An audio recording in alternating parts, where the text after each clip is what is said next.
वंदे पुरुषोत्तम।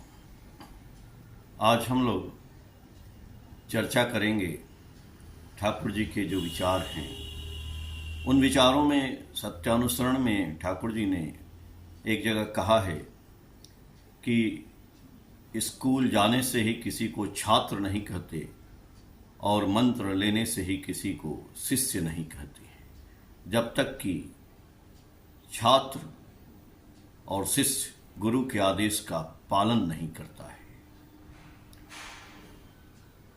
आज मैं एक वीडियो देख रहा था, उसमें आचार्य देव बोल रहे हैं, किसी को समझा रहे हैं, एक माँ को, कि उन्होंने दीक्षा लिया है तो उन्होंने बोला कि तुमने चक्र फोटो देखा है?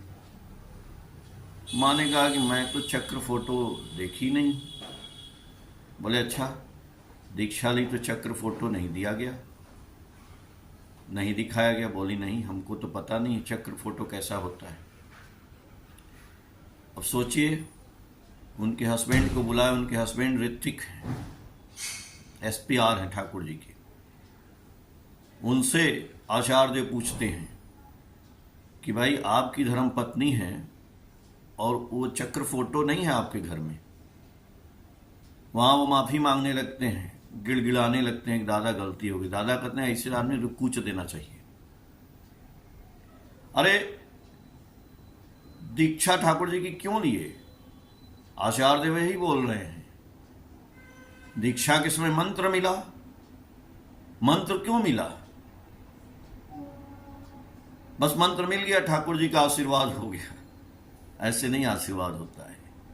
मंत्र मिला, नाम मिला, नाम ध्यान करने के लिए। क्या हम नाम ध्यान करते हैं? नाम ध्यान करते ही नहीं है यदि, और चाहते हैं कि ठाकुर जी का आशीर्वाद बना रहे, कभी संभव नहीं है। इसीलिए ठाकुर जी बोल रहे हैं कि स्कूल जाने से ही कोई छात्र नहीं हो जाता और मंत्र लेने से ही कोई शिष्य नहीं होता है, जबकि गुरु के आदेश का पालन नहीं करता है। गुरु ने तो आदेश दिया कि आपको हमको जो मंत्र मिला है उसकी साधना करनी पड़ेगी। ठाकुर जी ने बोला भी है, उषा निशा में मंत्र साधन चलते फिरते जब यथा समय इष्ट निर्देश मूर्त करना। ठाकुर जी कहना यदि इतना भी आप करेंगे ना, इतना भी हम करेंगे ना, तो जीवन में गुरु जी का आशीर्वाद बनता रहेगा। लेकिन लोग सोचता है कि गुरु जी माथा पटक दिए, आचार्य जी के पास चले गए देवघर में, माथा पटक दिए, आशीर्वाद हो जाए। भाई आशीर्वाद तो आपके सामने उड़ रहा है, मेरे सामने उड़ रहा है।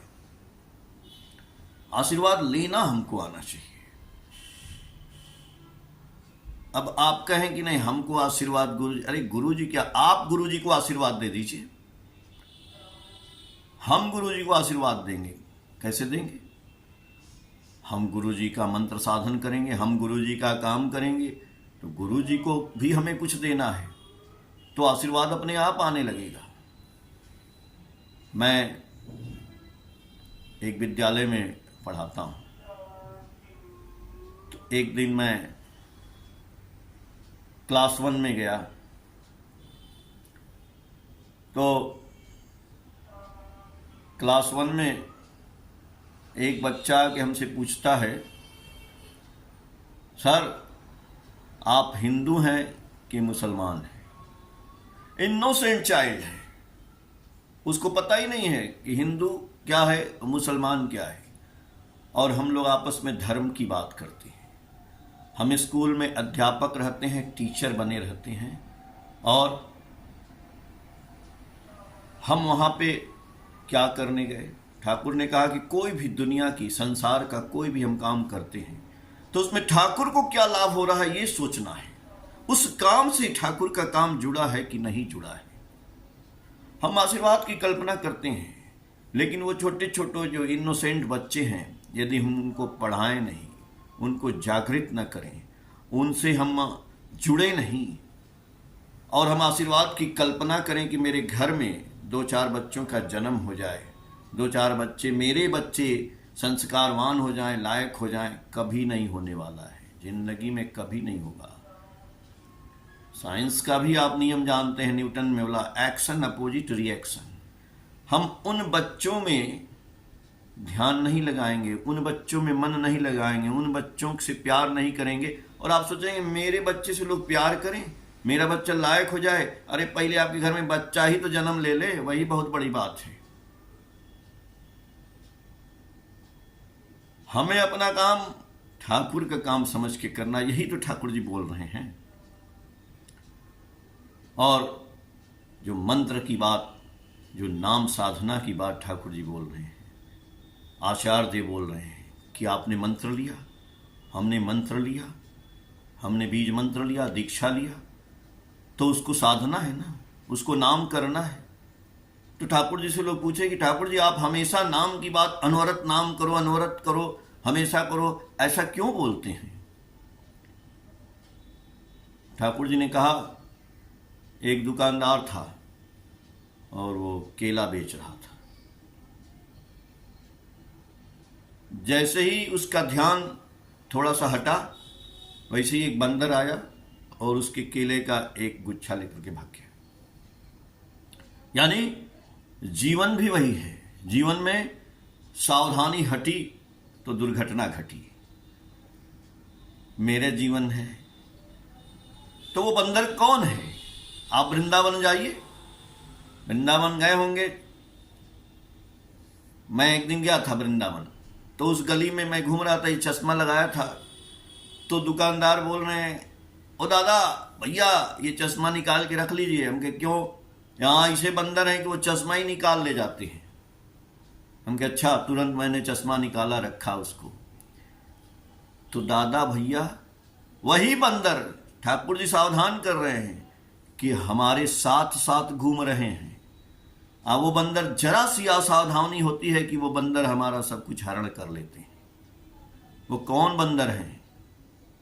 काम, क्रोध, मद, मोह, लोभ, मर्स, ये जो प्रवृत्तियां हैं, ये बंदर हमारे पास बैठी हैं, सवार हैं। जैसे ही हम असावधानी में जाते हैं वैसे ही ये बंदर उस पर हमला कर देता है। लोभ वाली प्रवृत्ति, पाप वाली प्रवृत्ति, अहंकार वाली प्रवृत्ति, काम वाली प्रवृत्ति,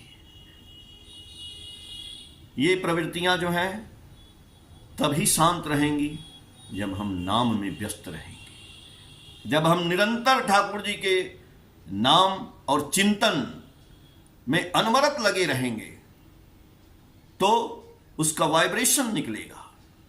नाम और चिंतन के वाइब्रेशन से ये बंदर हमारे नुकसान नहीं कर सकते हैं। वही प्रवृत्तियां फिर हमारे जीवन में, हम कहते हैं ना कि आशीर्वाद मिल, अरे भाई आशीर्वाद तो हमारे ऊपर डिपेंड करता है। हम चाहें तो आशीर्वाद ले सकते हैं, वैसे ही जैसे हम चाहें तो रुपया कमा सकते हैं। रुपया भी उड़ रहा है, लेकिन जिसको पकड़ने आ रहा है वो रुपया पकड़ ले रहा है। लेकिन रुपया पकड़ने के चक्कर में हम ठाकुर को भूल जाते हैं। हम ठाकुर का काम करते हैं, उसमें सफल नहीं होते हैं। कहते हैं ठाकुर का काम कर रहे हैं, बिल्कुल नहीं करते। ठाकुर जी बोल रहे हैं उस काम में थोड़ा सा भी हमारा स्वार्थ हो जाता है, इसलिए वो ठाकुर का काम नहीं होता है। इसीलिए हमारे साथ वो जो है घटना, दुर्घटना और अपयश का कारण बनता है, क्योंकि हमें थोड़ा सा स्वार्थ उसमें लगा रहता है। अच्छा ठाकुर जी ये काम कर रहे हैं तो मेरा कुछ ये हो जाएगा, मेरा फायदा हो जाएगा, मेरा भला।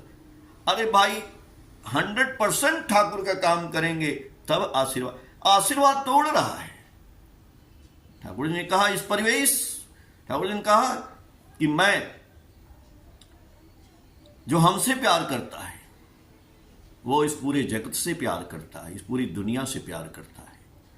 तो दुनिया से जब हम प्यार करेंगे तो दुनिया वाले आशीर्वाद देना, दुनिया का आशीर्वाद अपने आप आ जाएगा। हम किसी माँ का, हम किसी पड़ोसी का, किसी बच्चे का, किसी जानवर का, किसी चिड़िया का, किसी पेड़ का, पौधे का, जब हम कोई भी थोड़ा सा भी सेवा करते हैं, आप देखिए बिना सोचे समझे, तो उस माँ की, उस पिता से, उस आदमी से, उस जानवर के मुंह से, शरीर से इतना सुंदर वाक्य निकलता है, अरे बेटा तुमने ऐसा कर दिया मेरे लिए, जा तेरा भला हो। यही तो आशीर्वाद है, यही तो ठाकुर जी का आशीर्वाद। और हम आशीर्वाद पकड़ने जाते नहीं, आशीर्वाद लेने आना चाहिए। एक थोड़ा सा चुटकुला भी बता देते हैं। एक ऐसे ही गुरुजी थे, तो एक दिन वो स्कूल में, विद्यालय में बच्चों से बोले कि भाई देखो, रोज कोई न कोई, किसी न किसी की सहायता करनी चाहिए, सेवा का काम करना चाहिए, इससे आशीर्वाद मिलता है। और आप लोग अब नोट करो, जितने बच्चे हैं, कि किसी की सेवा करके आप आएंगे तो आप बताएंगे हमसे। अब कल जो है मैं पूछूंगा कि कौन सेवा करके आया है। ठीक है, सब बच्चे चले गए। फिर दूसरे दिन बच्चे आए, सब बच्चे बैठे थे। अध्यापक महोदय आए, बोले कि कौन आज सेवा किया है, हाथ उठाए। कोई हाथ नहीं उठाया। पीछे से 3 बच्चे लगातार बैठे थे, तीनों ने हाथ उठाया। गुरुजी, हमने सहायता किया है। गुरुजी एक बच्चा को उठाया, भाई तुम क्या किए? तो बोला, गुरुजी एक वृद्ध महिला थी, उसको हमने रास्ता पार कराया। बोले, वाह, बहुत अच्छा काम किया। फिर दूसरे, तुमने क्या किया? उसने बोला, गुरुजी हमने भी एक वृद्ध महिला को रास्ता पार कराया। अध्यापक महोदय बोले, अच्छा, चलो अच्छी बात है। तीसरे को बोले कि तुम क्या किए? बोले, गुरुजी हमने भी एक महिला को रास्ता पार कराया। ये कैसे हो सकता है भाई, तीनों एक महिला को रास्ता पार कराए? बोले, गुरुजी आप बोले थे ना कि कुछ न कुछ अच्छा काम करना चाहिए। तो हम लोग रास्ते से जा रहे थे, एक औरत थी, वो भी जा रही थी, वृद्ध महिला थी। तो हम लोग बोले उसको कि चलो तुमको हम लोग इस पार से उस पार करा देते हैं। लेकिन वो बोली हमको जाना नहीं है। तो हम लोगों ने जबरदस्ती उसको पकड़ करके इस पार से उस पार कर दिए। तो हम लोग तीनों लोग सर सहायता किए। ये देखिए, ऐसी भी सहायता नहीं करनी है कि जबरदस्ती हम सहायता। यही बात ठाकुर जी कह रहे हैं कि हम अपनी सोच के हिसाब से ठाकुर जी का काम कर रहे हैं कि उससे मेरा मंगल हो जाएगा, अपने हिसाब से नहीं। यदि चाहत है समाज को, परिवेश को वास्तव में सहायता है, तो वास्तव में ठाकुर जी की सेवा करनी है तो वैसे करनी है। लेकिन उसमें हमारा कुछ न कुछ, जहां लोभ लालच जुड़ जाता है, वहां आने वाला नहीं है, वहां आशीर्वाद ही आने वाला नहीं है। इसीलिए ठाकुर जी बोल रहे हैं, वही बंदर है। जहां लोभ हुआ, वो लोभ रूपी बंदर हमारा केला लेकर के भाग गया।